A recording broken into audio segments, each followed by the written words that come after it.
बुरे विचारों का अगर सामना न किया जाए तो ये कई दिनों, हफ्तों या महीनों तक आपको परेशान कर सकती है और आपकी बुद्धि को पूरी तरह से काम वासना में धकेल सकती है।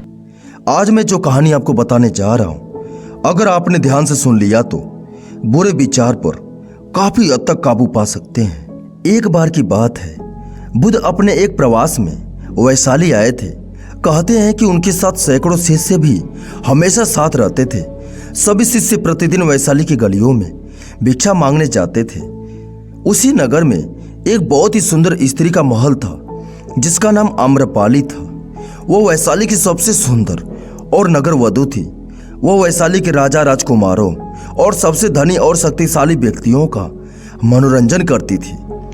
एक दिन उसके द्वार पर भी एक भिक्षुक भिक्षा मांगने के लिए आया। उस भिक्षुक को देखते ही वो उसके प्रेम में पड़ गई। वो प्रतिदिन ही राजा और राजकुमारों को देखती थी, पर मात्र एक भिक्षा पात्र लिए। उस भिक्षुक में उसे अनुपम गरिमा और सौंदर्य दिखाई दिया। वो अपने महल से भागी हुई आई और भिक्षुक से बोली, आइए कृपया मेरा दान ग्रहण करें। उस भिक्षुक के पीछे और भी कई भिक्षुक थे। उन सभी को अपनी आंखों पर विश्वास नहीं हुआ। जब युवक भिक्षु आम्रपाली के भवन में भिक्षा लेने के लिए गया तो वे ईर्ष्या और क्रोध से जल उठे। भिक्षा देने के बाद आम्रपाली ने युवक भिक्षु से कहा, 3 दिनों के बाद वर्षा काल प्रारंभ होने वाली है। मैं चाहती हूँ कि आप इस अवधि में मेरे महल में ही रहें। युवक भिक्षु ने कहा, मुझे इसके लिए अपने स्वामी तथागत बुद्ध से अनुमति लेनी होगी। यदि वे अनुमति देंगे तो मैं यहाँ रुक जाऊंगा। उसके बाहर निकलने पर अन्य भिक्षु ने उससे बात की। उसने आम्रपाली के निवेदन के बारे में बताया। यह सुनकर सभी भिक्षु बड़े क्रोधित हो गए। वे तो एक दिन के लिए ही इतने क्रोधित हुए थे और यहाँ तो 4 महीनों की योजना बन रही थी। युवक भिक्षु बुद्ध के पास पहुंचने से पहले ही कई भिक्षुक वहां पहुंच गए और उन्होंने इस घटना को बढ़ा चढ़ाकर सुनाया। वह स्त्री वैश्या है और एक भिक्षु वहां पूरे 4 महीनों तक कैसे रह सकता है। बुद्ध ने कहा, शांत रहो, उसे आने दो। अभी उसने रुकने का निश्चय नहीं किया है। वह वहां तभी रुकेगा जब मैं उसे अनुमति दूंगा। युवक भिक्षु आया और उसने बुद्ध के चरण छूकर सारी बात बताई। उसने कहा कि आम्रपाली यहाँ के नगर वधू है। उसने मुझे 4 मास तक अपने महल में रहने के लिए कहा है। सारे भिक्षु किसी न किसी के घर में रहेंगे ही। मैंने उसे कहा कि आपकी अनुमति मिलने के बाद ही मैं वहां रह सकता हूं। बुद्ध ने उसकी आंखों में देखा और कहा, तुम वहां रह सकते हो। यह सुनकर कई भिक्षुओं को बड़ा आघात पहुंचा। वे सभी इस पर विश्वास नहीं कर पा रहे थे कि बुद्ध ने एक युवक शिष्य को एक वैश्य के घर में 4 मास तक रहने की अनुमति कैसे दे दी। 3 दिनों के बाद युवक भिक्षु आम्रपाली के महल में रहने के लिए चला गया। अन्य भिक्षु नगर में चल रही बातें बुद्ध को सुनाने लगे। सारे नगर में एक ही चर्चा हो रही थी कि एक युवक भिक्षु आम्रपाली के महल में 4 महीनों तक रहेगा। बुद्ध ने कहा, तुम सब अपनी चर्या का पालन करो। मुझे अपने शिष्य पर विश्वास है। मैंने उसकी आंखों में देखा है। उसके मन में अब कोई इच्छाएं नहीं है। यदि मैं उसे अनुमति भी न देता तो उसे बुरा नहीं लगता। मैंने उसे अनुमति दी और वह चला गया। मुझे उसके ध्यान और संयम पर विश्वास है।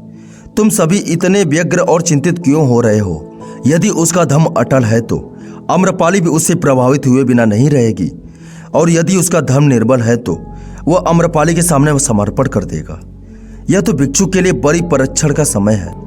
बस 4 महीनों तक प्रतीक्षा कर लो। मुझे उस पर पूर्ण विश्वास है। वह मेरे विश्वास पर खरा उतरेगा। उनमें से कई भिक्षुओं को बुद्ध की बात पर विश्वास नहीं हुआ। उन्होंने सोचा वे उस पर नाहा कि इतना भरोसा करते हैं। भिक्षु अभी युवक है और आम्रपाली बहुत सुंदर है। वे भिक्षुक संघ की प्रतिष्ठा को खतरे में डाल रहे हैं, लेकिन वे कुछ भी नहीं कर सकते थे। 4 महीनों के बाद युवक भिक्षु बिहार लौट आया और उसके पीछे पीछे आम्रपाली भी बुद्ध के पास आई। आम्रपाली ने बुद्ध से भिक्षुणी संघ में प्रवेश देने की आज्ञा मांगी। उसने कहा कि मैंने आपके भिक्षु को अपनी ओर खींचने के हर संभव प्रयास किए, पर मैं हार गई। आखिर ऐसा कैसे हुआ? उसके मन में क्या अश्लील विचार नहीं आते होंगे? बुद्ध मुस्कुराए और बोले, सबसे पहले तो तुम ये समझो कि काम वासना की ऊर्जा को रोका नहीं जा सकता। इसे सिर्फ रूपांतरित किया जा सकता है। और उस ऊर्जा को रूपांतरित करने के 2 तरीके हैं। पहला है प्रेम और दूसरा है ध्यान। जब हम सच्चे प्रेम में होते हैं तो हमारे अंदर की कामुकता की ऊर्जा हमारी खुशी और हमारी आनंद में परिवर्तित हो जाती है। लेकिन ज्यादातर लोग शारीरिक आकर्षण को ही प्रेम मानते हैं, जो कि ऊर्जा का व्यय करता है, रूपांतरण नहीं। काम वासना की ऊर्जा को शरीर के अंदर रूपांतरित करने का सबसे अच्छा तरीका है ध्यान। ध्यान के माध्यम से आप अपने अंदर स्थित आनंद के उस केंद्र में स्थापित हो जाते हैं, जिसके सामने दुनिया का हर भोग विलास फीका लगने लगता है। जो कि मैंने अपने शिष्यों को यही सिखाया है। ऐसा नहीं है कि आप ध्यान में उतरने के बाद वो सब सोचने और करने में सक्षम नहीं होते, बल्कि आप उससे ऊपर उठ चुके होते हैं और आपको यह सब हरकतें छोटी और बचकानी लगने लगती है। आम्रपाली ने कहा कि लेकिन महानुभाव, ध्यान की शुरुआत कहाँ से करें? बुद्ध ने कहा, सबसे पहले तुम खुद के साथ अकेले में समय बिताना शुरू कर दो, क्योंकि जो इंसान जिसके साथ सबसे ज्यादा समय बिताता है वह उसको सबसे ज्यादा जानने लगता है। और जब तुम खुद को जाना शुरू कर दोगे तो ये सारे भौतिक सुख छोटे लगने लगेंगे।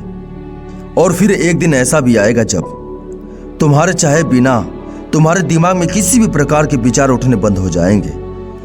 आम्रपाली अब सब कुछ समझ चुकी थी और उसने कहा कि उसके आचरण ने मुझे यह मानने पर विवश कर दिया कि आपके चरणों में ही सत्य और मुक्ति का मार्ग है।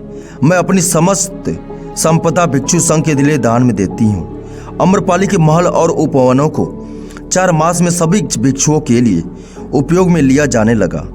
आगे चलकर वह बुद्ध के संघ में सबसे प्रतिष्ठित भिक्षुओं में से एक बनी। नमो बुद्धाय।